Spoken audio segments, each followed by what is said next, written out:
Hello and welcome to the Flourishing Introvert Talks with me, Jo Rawbone. This is the podcast that celebrates the natural gifts of introverts so that we can flourish in all situations. Episode 232, Choosing a Flourishing Mindset. This isn't my first foray into the topic of mindset, and I doubt it will be my last. In fact, I've already recorded a couple of episodes about this. Episode 40, which was specifically about a growth mindset, and episode 101, where I talked about my own mindset and mayhem. But they were a while ago now, so here I am again. Why? Because in all my years of working as a coach, trainer and facilitator, mindset is the greatest differentiator. Not qualifications, not experience, not even personality. The thing that makes the real difference is mindset. And you'd have had to have been hiding under a rock for the last decade or so not to have stumbled over some of the big gurus and influencers talking about the topic too. It might be about money mindset, or what makes a winning mindset, or even a warrior mindset. So, mindset is big right now, and in my book, it always has been. But it's only in more recent years that I've figured out the kind of mindset I need as an introvert who's on a mission to make a difference. So in this episode, rather than rehashing the contents from previous explorations, I'm looking at this through a new lens, the flourishing lens. I know you'll have seen that coming a mile off, so I'm glad I'm meeting your expectations. Let's start by defining mindset, as it's a term bandied around so much, but it's important to get our bases clear to start with. Our mindset can be defined as the beliefs we hold that shape how we show up in the world.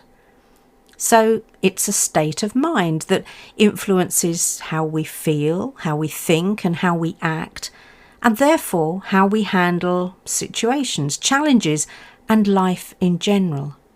Have you ever wondered how your mindset was shaped in the first place? Research published by Carol Dweck, she of Fixed and Growth Mindset, points to two primary sources: how we're praised and how we're labelled in early childhood. Personal praise or labelling such as "you're so clever" or "you're really pretty" tends to create a fixed mindset, whereas process praise that acknowledges that results occur due to our effort tends to build a growth mindset. So, if a money mindset is how I think, feel and behave around money, what is a flourishing mindset? Well, it makes sense to me to go back to my beloved definition of flourishing by Professor Lynn Sutz, so that we can consider what beliefs we'd need for that to be our reality. I never tire of it, so here it is again. Flourishing is the product of the pursuit and engagement of an authentic life that brings inner joy and happiness through meeting goals, being connected with life passions, and relishing in accomplishments through the peaks and valleys of life. So what beliefs do I hold that enabled my flourishing mindset? As I'm exploring them one by one, I'll be asking you to reflect on and then assess the degree to which you hold that belief. Unlike generic mindset elements, these are of particular significance to we introverts intent on living a fulfilled life. The first relates to authenticity and is enabled by my acceptance of who I am, and that as an introvert, believing with all my being that I am absolutely okay. I'm not lacking in some way, not less than, not in need of fixing. Authenticity is also about knowing what makes me tick, understanding my strengths, and playing to those strengths as often as possible. So it's this that enables introverts like me to stop pretending to be someone they're not, to stop hiding, to stop playing small, and show up as my fully expressed self, warts and all. I'm not perfect, but then who is? And I'm absolutely okay with being perfectly imperfect. Here's your first question to reflect on. To what extent have you accepted your introversion such that you can hold it high and talk about it without fear or shame? It's so important that we can talk about who we are and how we contribute positively without shrinking, squirming, or feeling awkward. The second element relates to meeting goals as per Soot's definition. This was one of the elements I had to work harder on, as I've never been a fan of goal setting or sharing goals for that matter. Intentions and aspirations matter to me, but goals? I could take or leave them. And mainly I'd leave them, as I'd never figured out how to set goals effectively so that they were aligned with who I was and how I wanted to be, as opposed to grudgingly feeling I ought to set a goal that would please somebody else. I know I'm not the only introvert who has struggled with this, and it's why my clients and I start any work we do together by getting clear on aspirations, intentions, and desired outcomes. That's goals in other people's language. So the next question for you: how healthy are your beliefs around goals, and how clear are you on where you aim to be in life? What does your heart ache for? What does your soul crave? What does your body desire? The third element of a healthy, flourishing mindset relates to being connected with your life passions, which seems to naturally follow on from that goals piece, don't you think? So many of us are caught up in a Groundhog Day autopilot way of living, so caught up that we lose sight of our passions, and that's if we've allowed ourselves to dream in the first place. Now, this is not for the instant gratification brigade, as typically our passion or passions develop over time and we refine what really lights us up. Mostly we land on it through life experience and active experimentation. I can't decide what my passion will be in a vacuum or based on someone else's expectations. It's one of those things that when I feel it, I'll know it. As the fairy tale goes, I probably will have to kiss a few frogs to find my passion prince, so being prepared to keep going and not lose hope is important. The golden rule is, if you've not felt it yet, keep experimenting. The third point of reflection then is, what are your beliefs about your right to live a life connected to your passions? And to what extent is keeping on experimenting in your wheelhouse? This will largely come down to whether you have what Carol Dweck refers to as that fixed or growth mindset, and I talked about that in episode 40. The fourth set of beliefs relates to our ability to relish our accomplishments. This is no place for the shy, the embarrassed, or the overly humble. It probably starts with an attitude of gratitude and includes our ability to honestly self-appraise and recognise our efforts or what we've achieved. This can be a tricky little so-and-so because no one likes a show-off.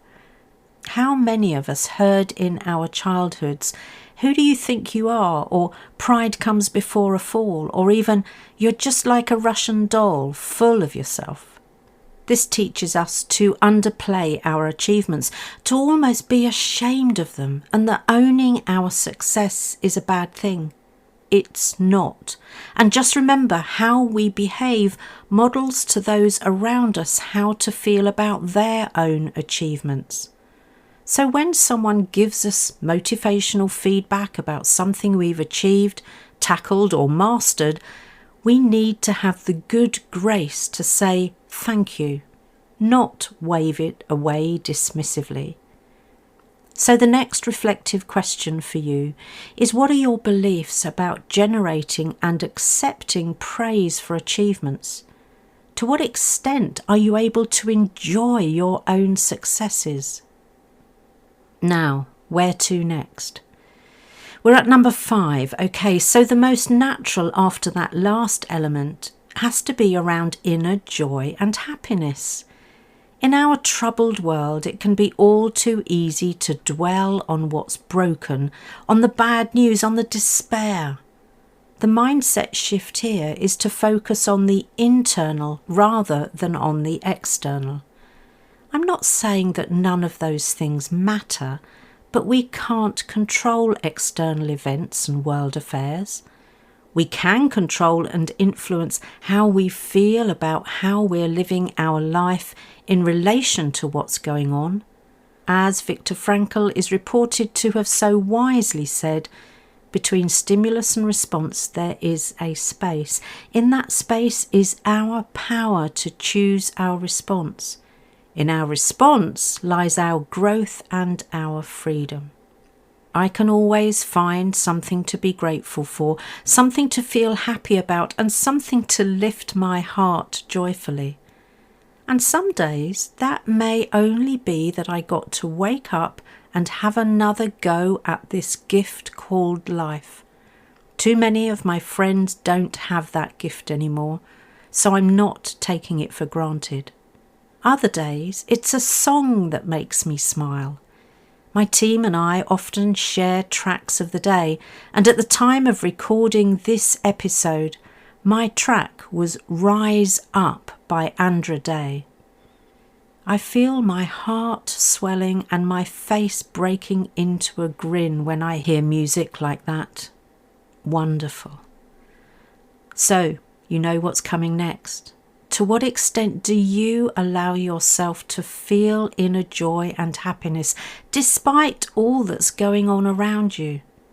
Not only is it allowed to feel happy, it's desirable for your overall health and well-being. And don't worry, I'm not talking about toxic positivity, as you'll realise in just a moment. The 6th element then relates to the peaks and valleys of life, as mentioned in Soot's definition. Life really is a roller coaster, just as Ronan Keating sang about, and we get to ride it. What's the alternative? Hiding or standing on the sidelines complaining? Yeah, that's not for me. As I've already said, life is too short and I've got too much living still left to do. Sometimes on the roller coaster of life, I'm able to take my hands off the safety rails, throw my arms in the air and laugh uncontrollably. And sometimes I feel like I'm hanging on for grim death. And it's all part of the experience, and I wouldn't have it any other way. The journey up the peaks is often hard going, and I can't always see the summit. But when I get there, the view is spectacular. And I know what goes up must come down, so the journey to the valley can be an adrenaline rush or a gentle coast. The valleys are sometimes hard to be in, and I frequently find myself searching the horizon for the next route to a peak. What's important is that I accept that this is the journey of life, and rather than feeling hard done by, I find things on the journey to be grateful for. Now, what about you? What are your beliefs about this journey called life? Are you a hapless victim, a happy traveller, or an enthusiastic driver? the more time you spend in the latter two roles, the more fulfilled your life will feel. Now, the seventh and final element is actually the first mentioned in Soot's definition. It's about taking action. In this case, taking action in pursuit and engagement of an authentic life. As I always say, flourishing is an active process, a journey, not a destination. I don't suddenly pronounce, "That's it, I've flourished." So flourishing is a choice we make moment by moment that requires effort and resilience. There are peaks and troughs on this joyride after all. So being clear about why you would choose to take action is a necessary starting point. So my final reflective question for you is this: do you believe that a fulfilled life requires some effort on your part? And if so, how much effort are you prepared to invest? So those were my 7 broad categories of beliefs that together create a healthy mindset aligned to the concept of flourishing. You've heard my views and had the opportunity to assess your own beliefs. Where do you have work to do, and which have you currently mastered? I say currently because Dr. Martin Seligman, considered the founding father of flourishing and positive psychology, states that flourishing happens when we build and maintain the 5 aspects of his PERMA model published in 2011. So in this ongoing process, we're constantly attending to positive emotions, engagement, relationships, meaning and accomplishments. You can see the origins of Professor Soot's definition here, can't you? So whilst there is much more that I explore with my clients so that they have a really healthy mindset, you certainly have enough here on which to build your flourishing mindset. My last question then is, what will you do next? I'd love to know, so please drop me a line to quietly@flourishingintroverts.com. Go joyfully and enjoy the ride. If you enjoyed this episode as much as I did, then please subscribe, rate us and leave a comment, because we know that that helps other people find the podcast. And if other people find us, other introverts can flourish. You are listening to an Intentional Media Production podcast.